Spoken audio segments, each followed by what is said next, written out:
The title of this webinar is 6 Strategies for Developing Listening Skills for ECPE. And my name is Rita Simpson-Vlock. I've seen or communicated with some of you, and I am the educational materials developer here at Michigan Language Assessment. And my co-presenter, co-host is Sharon Pierce, who's an assessment manager. You want to say something, Sharon? Good morning or good evening, everyone, and thanks for joining us. Great. Good evening to Sharon. Okay, so a couple of housekeeping things as we get started. The first thing would be to make sure that you're all muted, and I believe I should have the option of muting everyone, but I haven't actually practiced that particular mute all. There we go. Okay. And I am going to unclick where it says allow participants to unmute themselves. So at this point, if you would like to be unmuted, you'll have to do a raise your hand move. And I see someone has already discovered this, so I'll get to you in a minute. If you look at the participants, it shows up on the bottom on my screen, but you have a participants setting. And once you click on that, you should get to some kind of an icon, or maybe it's just text that says raise hand. And of course, you can always put something in the chat. So I see that, oh, hang on, it's a little bit more tricky for me. Sharon, do you see that someone has a hand raised? Can you call on them? Let's see. Vinkata, did you have a question to start with, or was that an accident? I'm trying to unmute you. So if you aren't successful in allowing us to unmute you when you've raised your hand, which happened before, and I'm not sure why. Maybe I have to click, no. Please just send us a quick chat, and hopefully one of us will be able to answer your question. So the basic navigation, hopefully you're mostly familiar with Zoom by this point, but you can start and stop your video. The mute button is over there, of course. And this meeting is being recorded, as I think you got the message when you joined. Right, so we will have some time for question and answers, mostly at the end, but there will be some interactive demonstrations throughout. And if you have questions that pertain specifically to something, we will try to address them as we go, but we would ask mostly that you save your questions until the end. So the outline of the webinar will give you just a very brief overview of the ECPE listening test. We assume that most of you are familiar with that, but we'll go over the task types very briefly. We'll talk about the 6 strategies that we have developed, which are really a framework for practicing both test and regular, just teaching listening skills in general. Each strategy we have some examples and activities to demonstrate each strategy, and the examples that we've chosen come from items in a public, a sample ECPE.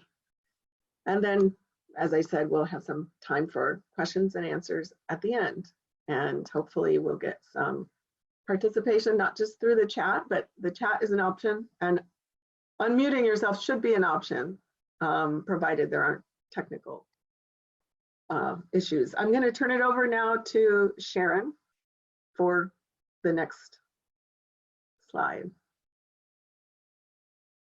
So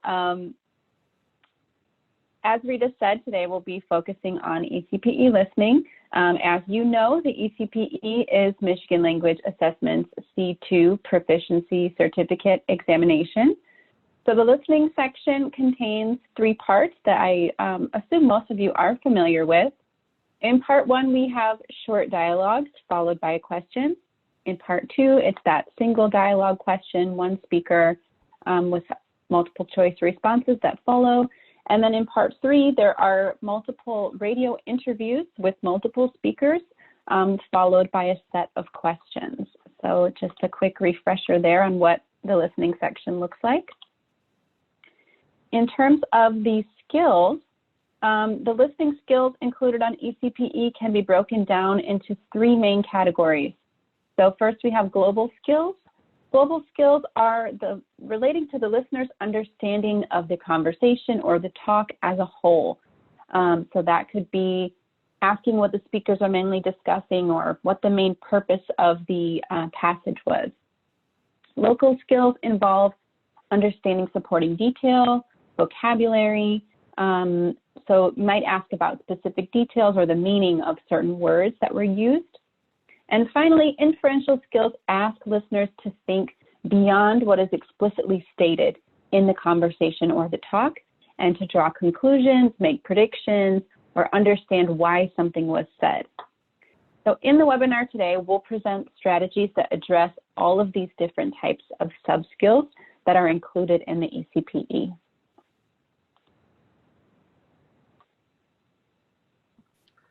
Okay, sorry, I think I just went one slide too far, yes. All right, so the overview of the strategies. These strategies are conceived of as a sort of framework for focused listening practice. Each strategy has a lot of options, variations, and different task types that would be sort of fall into that same strategy. They're adaptable for learners at all levels. And when, as much as possible, those strategies are attempting to create an authentic context for practicing listening. They also include opportunities for peer listening. So when we do test prep, we tend to think of having students practice listening to the authentic native speaker voice as it's recorded. And but in fact, listening to peers is a perfectly valid and valuable way to also practice, have students practice their listening skills. Listening is a receptive skill, and it's an internal process. So our challenge as teachers is figuring out how much students understand of what they listen to. And it's not really possible to practice develop listening skills in isolation. So all of the strategies we present integrate the other skills with them. So listening is combined naturally with speaking, but also with reading and writing at different times and for different activities.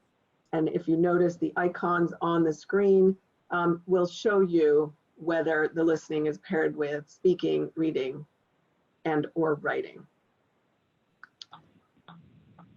Strategy 1, not sure why I keep advancing too many slides. Strategy 1 is the one that is most similar to tasks found on the ECPE, which is namely students listen to a passage, either a conversation or a monologue, and answer questions about the passage. It's important to practice this question and answer strategy regularly, since those are the task types that are on the test, but not to the exclusion of other strategies. So I would say that's why we're presenting this one first. It's sort of the most basic one and the one we'll all be most familiar with, but not necessarily the most important one. So different types of questions that you could include, of course, true, false, or the more natural sort of conversational yes, no, either or questions, any WH questions. And as a teaching and learning strategy, you should feel free to use WH questions, open-ended WH questions. Of course, on a test, they would be multiple choice, but open-ended questions are very valuable as well. As far as what content focus, could be factual, which could include main idea questions, those global skills, or specific details, local skills.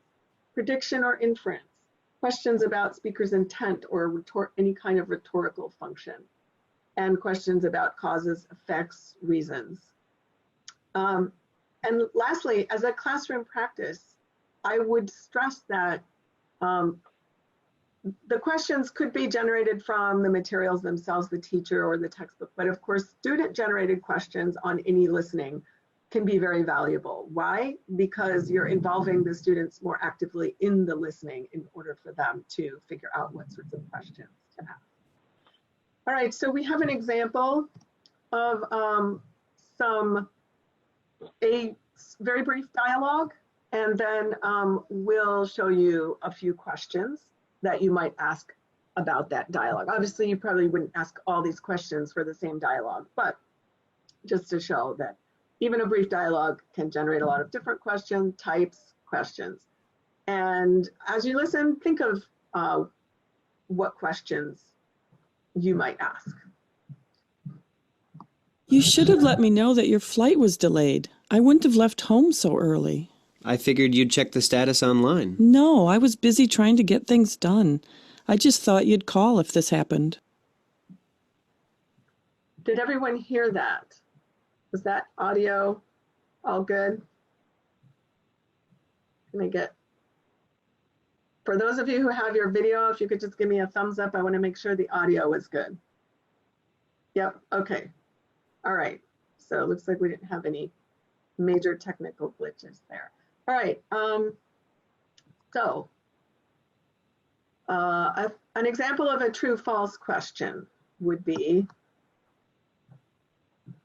the man's flight was delayed. Sharon? True or false? I think it's true. Right. Right, now if it said the man's flight, well, let's see what the next one is. Yes, if it said the man's flight was canceled, that would be false. Did the woman have to wait? Yes. She sure did. And the last one, why was the woman annoyed? Well, she didn't have the most up-to-date information. It could be for a few reasons, actually. Right. Right. So you could have a little, she was annoyed. She was doing things at home. She thought he would call and so on. All right. One more quick example of this strategy to illustrate an inference question. Obviously, some dialogues lend themselves to a question that would be more of a rhetorical or inference type of question. So I think this one is one that does. What time does the library open on Sundays? At noon. Really? That's on the late side, isn't it? Believe me, I've been there when it opened a couple of times, me and about 2 other people. I get your point.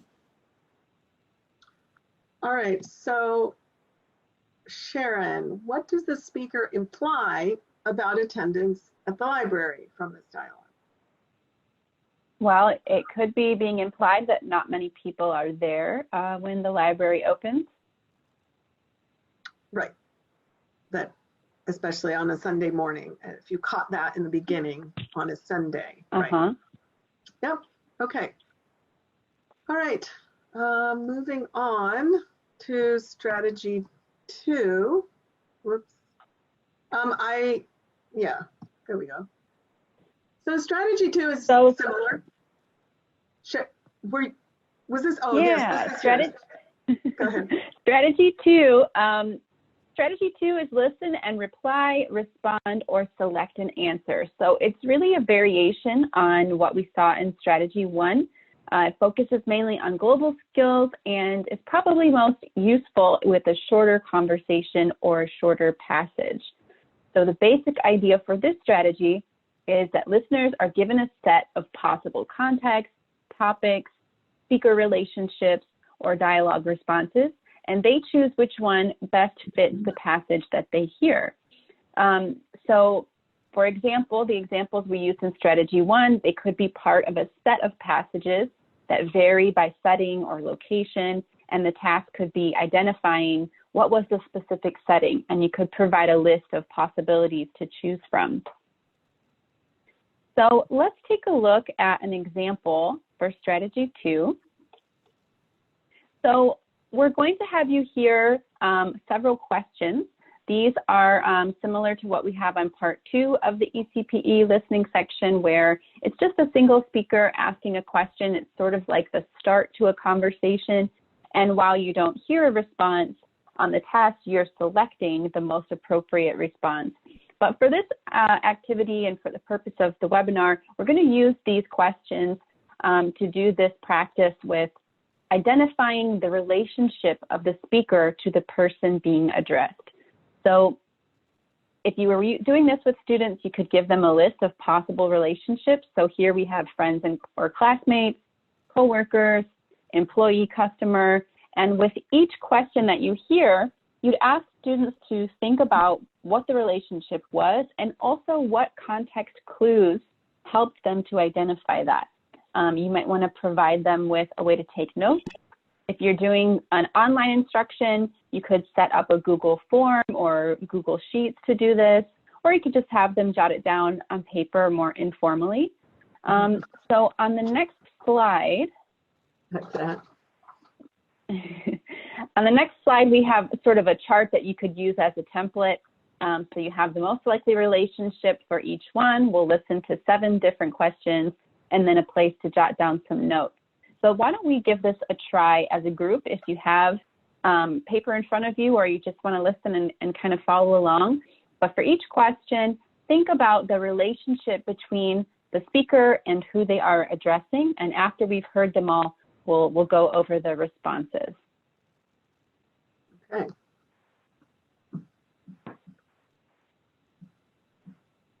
Ready? So there'll be 7. Oop.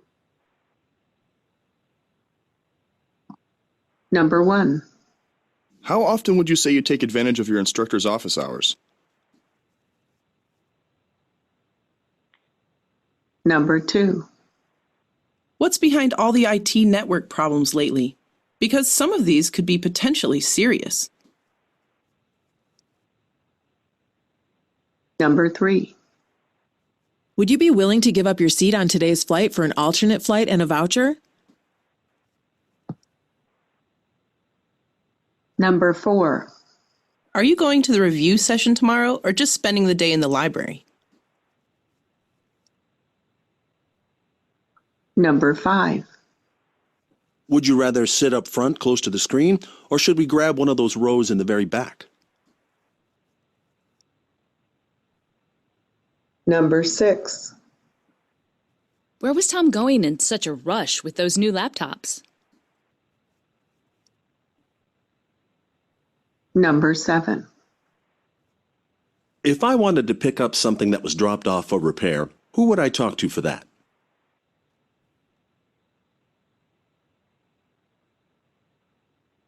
Okay, so for each one you saw on screen, we filled in the answers there with a little star in the box. But going over this with students, it would be useful to talk about the context. So for example, for number 3, the conversation starter was about a seat on a flight. And so even if you just were able to hear that part of it, that could help you identify the relationship. If someone's asking you about giving up a seat on a flight, it's probably someone like a flight attendant speaking to a passenger. So you could identify that as employee-customer type of relationship. So this kind of activity can be really useful for helping to kind of pay attention to certain details as well as the gist of the overall conversation. So this is just one way that you could use this with your students and with a chart like this. And we didn't fill in the notes here, but that's something we would recommend implementing. Right. Or discussing those things as a class. Yeah. All right, moving on to strategy 3. Strategy 3 is one we've called listen and fill in. And this strategy generally targets local listening skills since it focuses on vocabulary words and specific details. It's often used with mini lectures or other monologues. but can be very effectively used with dialogues as well. The basic strategy includes a variety of scaffolded gap fill type activities, including, for example, fill in a chart or a graphic organizer or a diagram with some missing information, or an outline with missing details that students fill in while they're listening. And it obviously involves both writing and reading along with listening. The classic example that we're going to show here is based on a tried and true reading practice activity called close passage that can be easily adapted for listening, as I said, to both dialogues and monologues. It involves preparing a written transcript ahead of time and blanking out as many words as you think that the students can handle to keep them engaged and challenged. This activity tends to be highly motivating for students. It's like a puzzle, and the more you practice it, the more it's like just like a quick exercise workout. It's really one of the building blocks of listening, is to be able to listen to discrete vocabulary items. So a few tips while you're preparing, for example, a transcript. You would, of course, want to listen ahead of time before you select the words. You can omit words on randomly, say every 10th word or something like that. You can omit words based on a particular set of content vocabulary that you've learned or studied. You can omit words that are, clues to the important details of the passage, and so on. Generally speaking, it's best to emphasize content or lexical words, nouns, verbs, and adjectives, adverbs. And then you may need to, there are a variety of ways to adapt this for the level of your students. So you may need to pause after each blank or each couple of sentences. The lower level learners will especially need that, or if they're just practicing this for the first time. You may very well want to play the audio a second time. Of course, that's best early on in the practice, and as they get closer to listening more like under test conditions, you would want to make sure that they are comfortable enough listening just once. And then you may want to think about providing a word bank. If you do that, say there are 10 words missing, you may provide them with 15 words to choose from, so that it's not just a matching exercise, but they really are still having to listen actively. Okay, so the ones that I've chosen for you in this activity, the blanks I chose were to focus on adjectives and adverbs. So listen to this beginning of a radio interview, and I would suggest that you number, get a piece of paper. It's hard for me to, just grab a piece of paper with numbers from, or a note on your device if you can multitask on your screen, and number from, I think we started out with 10, but we only have 9, so we have 9 blanks, and we'll give you the answers at the end, but see if you can, see how well you can do it. It does go pretty quickly, and if you get them, great. If not, then you will know that for your students, for sure, they would need either some more pauses or to listen a second time.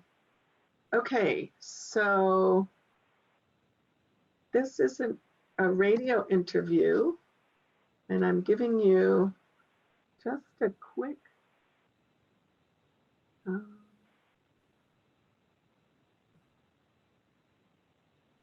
Neuroscience, the study of how our brains function, is a rapidly advancing field. New techniques and technology have allowed us to get a glimpse of the inner workings of the mind. We still have a lot to learn, but what we've seen so far is truly fascinating, and new discoveries are being made all the time. William Nichols brings us more on some recent advances in cognitive science. The human brain is amazingly mysterious to most of us. One area of cognition that's particularly complex and that we're working to better understand is memory. Dr. Rebecca Perez, a professor of neuroscience, explains some new research in the field. For several years now, scientists have been able to remove specific memories using drugs, which can be helpful in situations like psychological trauma, when certain memories cause problems. But ironically, these drugs have also recently been used by scientists whose ultimate goal is to do the opposite. They're using these drugs on memory tests that bring us closer than ever to helping brains recall memories. Okay, so hopefully you all heard that. Sorry for the delay with the sound. Here are the answers. You can see. One of the things I make sure to tell my students when I teach this type of activity is that they shouldn't worry about spelling. It's really about getting the word down so that they can recognize what the word was and remember it. And that guesses are always to be encouraged. I love seeing students' guesses when they have heard a word, but they clearly don't know it. So it's a new vocabulary word for them, and they're just trying to phonetically grab what they heard, which is also a valuable skill. All right. Great. Okay. So strategy 4, listen and write. So the last 3 strategies that we'll highlight, so 4, 5, and 6, are really suited for more advanced learners, though you could easily adapt them for lower levels as well. So strategy 4 is one we've called listen and write. And unlike the previous strategy, so the close activity that we just went through, that one involves transcribing single vocabulary words or phrases. But this task involves composing or generating a brief written response or some type to a listening passage. So it's a bit more involved than just filling in blanks. So that written response could take different forms. It could be writing a title that fits the passage. It could be writing a single sentence summary of the conversation or the monologue, or even writing a brief opinion or response paragraph about what the students have heard. If you're doing this for online teaching, you could vary that format. You could ask for a text message format, an email format. There's a variety of ways you could kind of tweak this to suit your needs. Going back to the single sentence, that summary could be used for either a monologue or a mini lecture if you want them to really work on summarizing the gist of the passage or story, so those global skills. More advanced learners should be able to generate their own summary sentences, but lower level learners might need some starter sentence stems or a choice of possible sentences to work with. So that's one way that you could vary the activity based on the level of your students. As I said, most of these activities focus on global listening or the main idea, but another possible extension activity for this type of listening practice is to take notes on certain details or vocabulary, or asking students to create an outline of what they've heard. And those would be more geared toward developing those local listening skills. So let's take a look at an example. So we'd like to have you practice thinking about a title for an excerpt of a radio interview. So we will play a segment of an ECPE Part 3 listening item, which is the radio interview format. And we have a poll that we've created for you with some possible choices for a title. So again, with your students, you could ask them to generate this themselves. For the purposes of the webinar, we've just created some for you, and we'll ask you to vote for what you think is the best answer. So let's listen to the excerpt, and then you can respond to the poll. And just briefly, I also wanted to add that you might choose to give the title options to your students ahead of time. Similarly with questions, you can give students questions ahead of time, which makes it a little bit easier because it gives them exactly the points to focus on. If you want to make it more challenging, which we're doing for you right now, we're going to wait until after you've heard it and then give you the selection of titles. Okay, this one is about 2 minutes long. The Brooklyn Bridge in New York City is one of the most famous bridges in the world. The bridge was built over the East River to connect the island of Manhattan with Brooklyn and the rest of Long Island. In order to build it, workers had to dig deep beneath the river, and many of them became sick with a disease no one had ever heard of before. Here's reporter Sam Smith to tell you more. The Brooklyn Bridge is a suspension bridge that consists of 2 enormous stone towers and miles of thick steel. Whoops, I'm sorry. steel cables. Of course, a suspension bridge has to be strong. So John Roebling, the chief engineer, decided that he needed to sink the 2 stone towers deep into the riverbed until they rested on rock bottom. But work on the bridge ran into 2 unexpected problems. The first was the death of Roebling from tetanus shortly after construction began. His foot had been injured in a ferry accident while studying the site. The second was a disease previously unknown to doctors and scientists, a strange sickness that would plague Roebling's son Washington, caisson disease, also known as the bends. Dr. Karen Rose explains. Roebling's greatest challenge was this: how were his workers going to work underwater? They had to dig enormous underwater shafts and set the stone towers deep in the riverbed. The solution was to use caissons. Caissons are giant wooden boxes, open at the bottom, that are placed in the water and pumped full of pressurized air. The Brooklyn Bridge caissons were huge, over 100 feet per side, and had granite blocks placed on top of them to slowly push them underwater and into the riverbed as the workers dug. Dozens of workers spent all day in the caissons, digging into the riverbed and occasionally blasting through it, which was physically demanding work. But workers began to get sick in a way that was not related to the physical labor. Okay, that's the end of the excerpt that we are letting you hear. I'll launch the poll. Now, bear in mind that the rest of the interview does also give you some clues. So it was quite a variety of, you all had many different possible variations on that activity. Repeating the audio more than once was something that at least half of you said you would do. The last 2 strategies are sort of my favorites, and these involve the combination of listening and speaking, which is a very natural way to practice listening. It's obviously what we do in real life a lot of the times, if not most of the time. Can be used, this strategy called listen and retell is pretty simple, just a way to get students to tell what they've heard, whether it be a short interview like we just heard, or any other monologue or a dialogue. Could be something from their actual, you could utilize anything that they do in their real lives, whether it be, YouTube videos or TV shows or something like that. And the idea is to report back to somebody the main ideas or some details or both. The focus here is on the content. It's not on memorizing or reciting or role playing what they heard. And ideally this would be planned as an information gap activity, which means you've got half of your students, no matter how large your group is, you can have half of them hearing one excerpt, one audio example, and half of them hearing another. And then they each tell their partner or group members what they heard, so that the people that they're talking to haven't actually heard what they heard.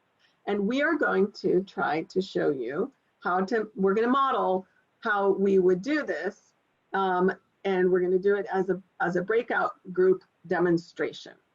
So bear with us with the transitions back and forth. We're going to break you out into groups 2 times. So first, in a large breakout group, you'll hear either a short conversation or you'll hear the second segment of the interview that we heard in the beginning of the strategy 3 earlier. Then we're going to bring you back and then break you out into other groups. We're hoping that the second grouping will be about groups of 5, and we're hoping that you will have a mix of people who heard A and B, and then you can tell your group mates, you can just choose somebody to do that retelling. Before we do all that, of course, in a classroom situation, ideally you wouldn't have, 50 or 60 people, and you can do a lot of these breakouts manually, so you can actually make sure that students are getting into groups with other people, with the people they need to be with who haven't heard what they heard. So we're going to do a quick modeling of how this would go. And remember, the important thing here is you're actually trying to retell what you heard, not role play it at this point. So Sharon and I will play this one and then. So you agreed to work 10 hours a week for now, correct? Yep. And I wanted to check with you about what's best schedule-wise. Let's see. You've done how many hours today? 4? How about you come in for 3 hours on Wednesday and 3 on Friday? Perfect. Afternoon still? Like today? That's great. Okay, so Sharon and I are coworkers, and I just heard about this, the new student employee that we have who's doing some great fill-in work for us. Did you know, are you going to be working with her, Sharon? Yes. So I heard she's going to be working about 10 hours a week, and I think Tuesdays, maybe 4 hours, and then Wednesdays and Fridays, 3 hours. And I think she's coming in the afternoons. Great. So, yep, that's pretty much, you could do it in a lot of different ways. You could just, you know, repeat what you heard as if you had overheard the conversation or the interview.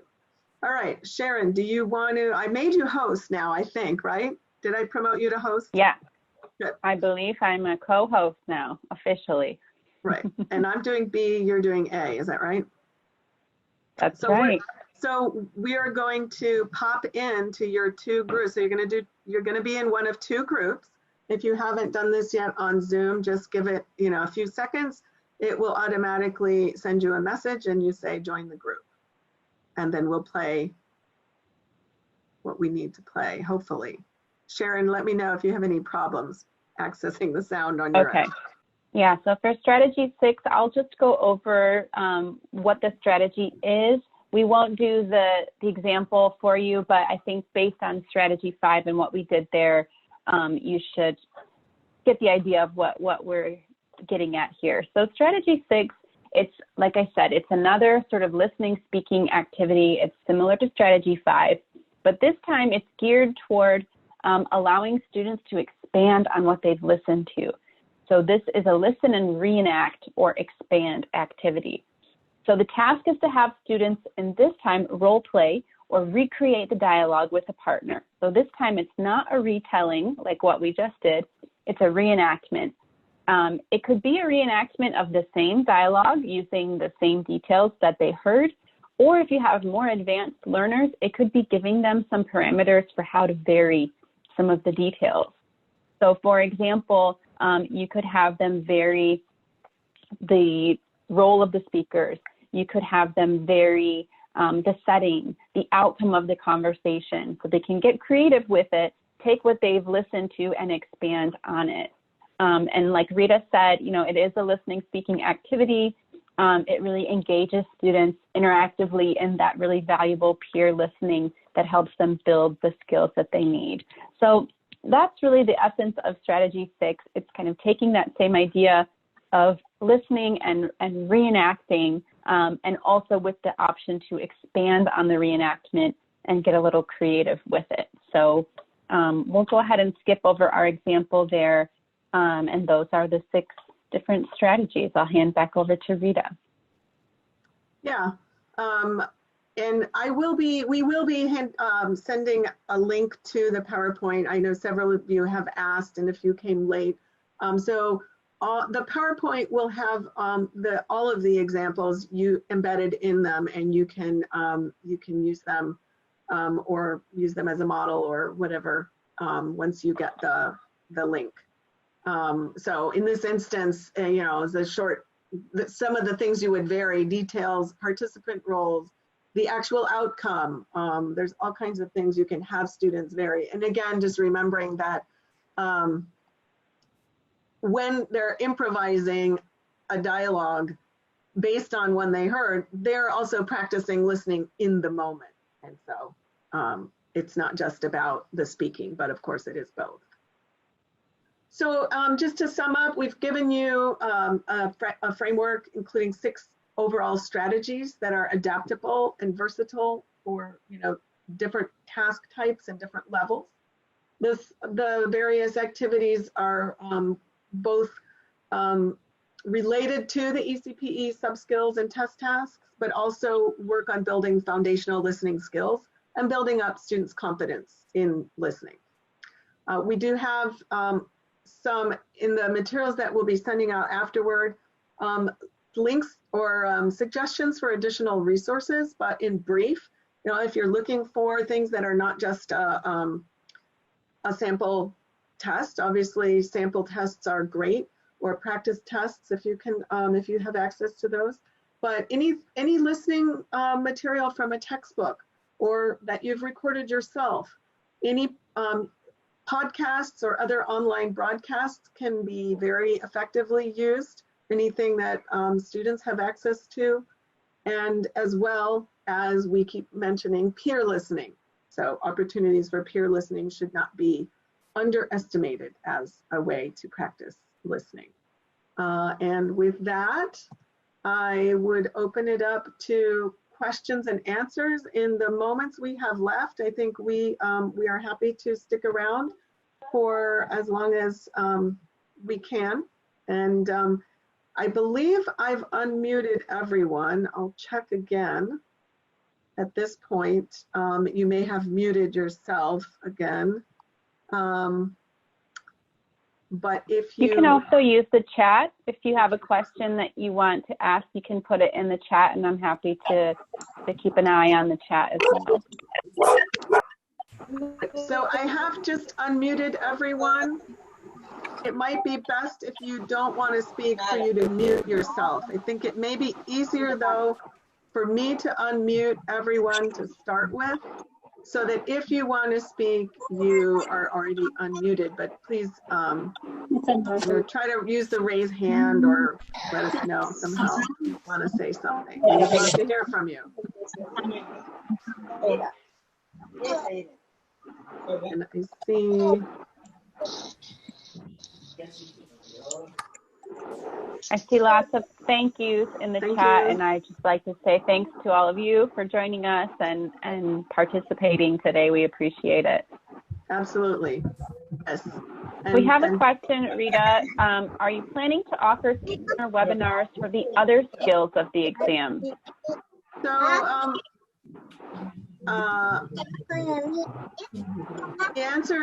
the short answer is yes.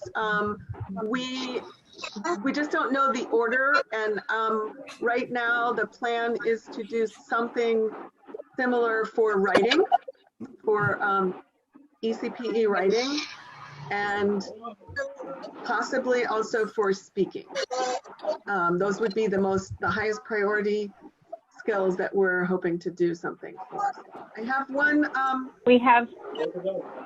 Sure.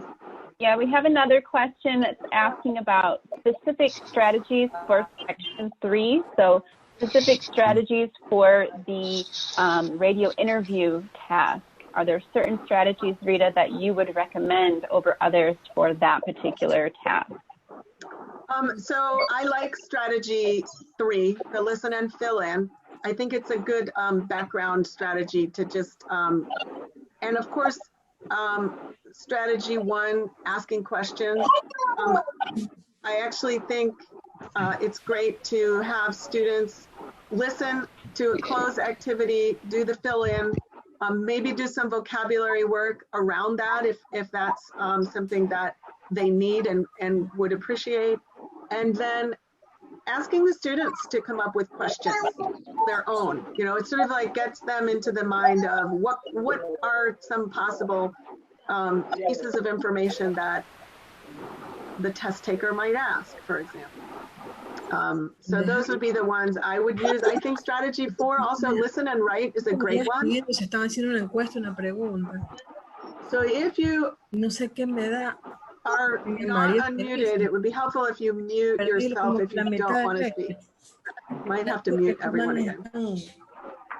We might just take questions in the chat. Might be easier to hear that way.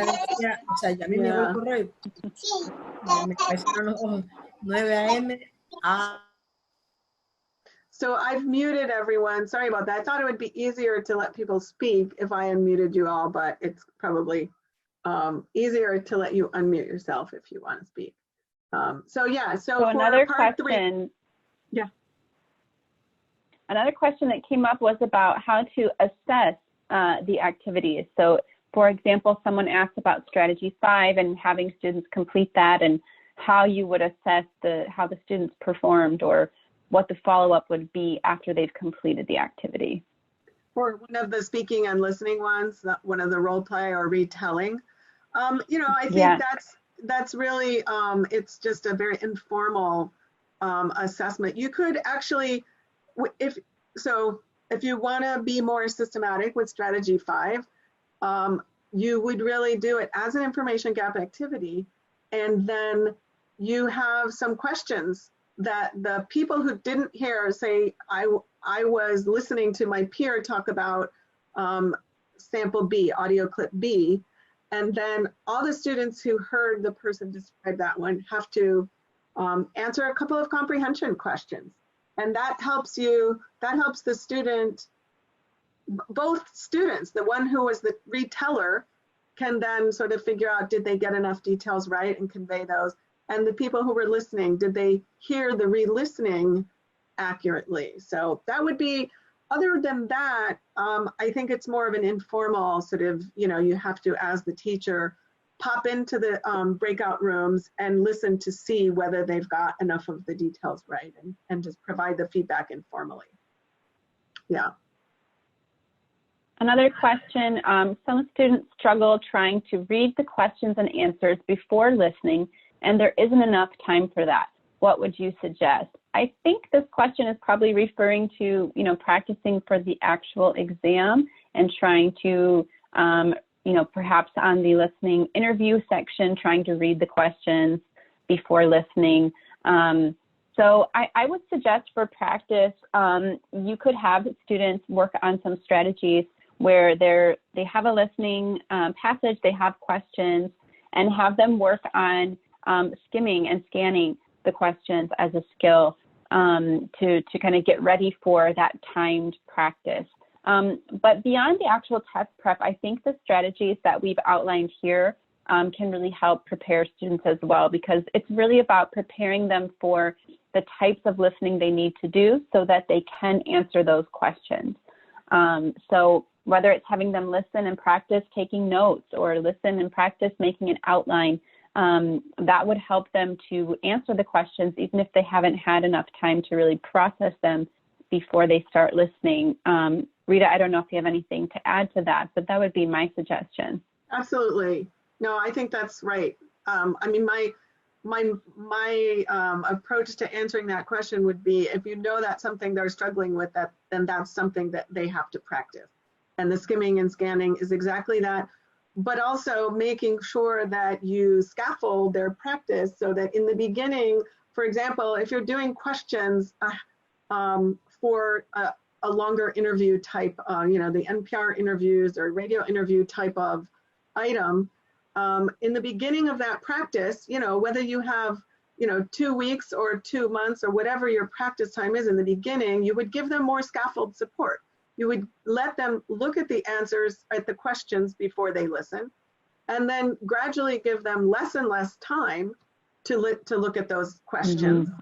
And then eventually say, we're not even going to see the questions until after they've listened to the segment. And then that way they really, it's kind of like building up to the more challenging task. Yeah, Sharon, there's a question about the revised exams. Do you want to take that one or refer people to the changes? Yeah, I would just say for the questions about changes to the ECPE, that's not really our topic for today, but we do have a lot of great resources on our website right now. If you go to michiganassessment.org, you can find some nice charts and sample items explaining how the revised ECPE that will be launching next year in 2021 is different from the current format. There was another question, I don't know if we have time for just one more, asking about, besides the strategies we've presented, what are some other tips that we recommend for improving listening skills. And I just wanted to go back to something that Rita did touch on earlier, especially in this, new online life format that most of us are living in. There's lots of resources that you can use for students, podcasts and things like that, radio interviews. Here in the United States, we have a radio program, National Public Radio, that provides news and interviews. So that their website, NPR, is a great resource for listening content. So I would recommend looking for things like that are authentic listening contexts for the students to practice with, and any of the strategies we outlined could be used with those types of listening passages and also expanded on. Rita, did you have anything to add in terms of additional practice besides what we've covered today? Yeah, I love anything that is, it could be Voice of America for lower level. They have a lot of listening resources. TED Talks, there's a lot of shorter TED Talks, and students can pick something that they're interested in, as well as NPR, current news, all of those things. There's so much out there now, and I think just encouraging students to listen, but then providing some sort of follow-up so that, they're not just listening in a vacuum, some kind of an exercise based on one of these strategies. Another, something else that I've done with my students, if they're listening to a TED Talk, have them, if you want to focus on certain content words, find 5 words or 10 words that they either aren't familiar with or maybe are, a stretch for their vocabulary. Have them grab those words out of what they hear, and then just do some simple vocabulary practice on their own with those. So some very simple activities like that can go a long way toward building up their confidence, and it doesn't have to necessarily involve, very detailed multiple choice question types of things. Yeah, that's what I would say. I wanted to just share with you the results of the last poll I put up, which was, which of the 6 strategies are you most likely to use? And looks like 68% like the strategy 3, which is my favorite. And yeah, listen and retell was also a good one. I hope that, one of the things that's challenging for all of us is this suddenly being thrust into the world of online teaching, remote teaching. And so I hope what we tried to do in this webinar was demonstrate for you exactly how you might try those with your students if you have the access to an online platform like Zoom. I know not everybody has Zoom, and I'm not sure how breakout rooms could work with something like Google Meet. But even if you don't have the advantage of breakout rooms, I think there are workarounds. Let's say you have a class of 10 and there aren't breakout rooms.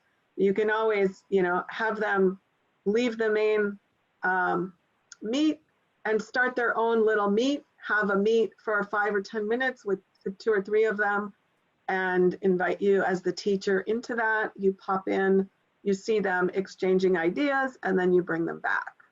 So with speaking, listening, and then using documents as well, being able to use something like a document sharing